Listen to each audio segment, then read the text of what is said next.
Breaking news ताज़ा तरीन खबर दे रहे हैं आपको। मीर अली हसन जहरी का बतौर मेंबर सूबाई असम्बली बलूचिस्तान नोटिफिकेशन मुअत्तल कर दिया गया है। आपको बड़ी खबर दे रहे हैं, मीर अली हसन जहरी जो कि पीपल्स पार्टी के टिकट पे रुकन बलूचिस्तान असम्बली मुंतखब हुए थे, आईनी वफाकी अदालत ने उनकी कामयाबी का नोटिफिकेशन मुअत्तल कर दिया है। वफाकी आईनी अदालत इस्लामाबाद ने आज इलेक्शन कमीशन पाकिस्तान का नोटिफिकेशन जो कि मीर अली हसन जहरी की कामयाबी का नोटिफिकेशन था, वो हल्का 21 PB 21 बलूचिस्तान हब से रुकन सूबाई असम्बली मुंतखब हुए थे। वो पीपल्स पार्टी के टिकट पे रुकन सूबाई असम्बली मुंतखब हुए थे। आज वफाकी आईनी अदालत ने उनकी कामयाबी का नोटिफिकेशन मुअत्तल कर दिया।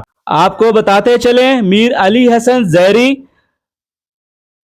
बलूचिस्तान के हल्का PB 21 हब से पीपल्स पार्टी के टिकट पे रुकन सूबाई असम्बली मुंतखब हुए थे। उनकी कामयाबी को मीर साले बोताली ने अदालत में चैलेंज कर रखा था। आज आईनी वफाकी अदालत इस्लामाबाद ने मीर अली हसन जहरी का इलेक्शन कमीशन की जानिब से कामयाबी का नोटिफिकेशन मुअत्तल कर दिया। मीर अली हसन जहरी अब रुकन बलूचिस्तान असम्बली नहीं रहे।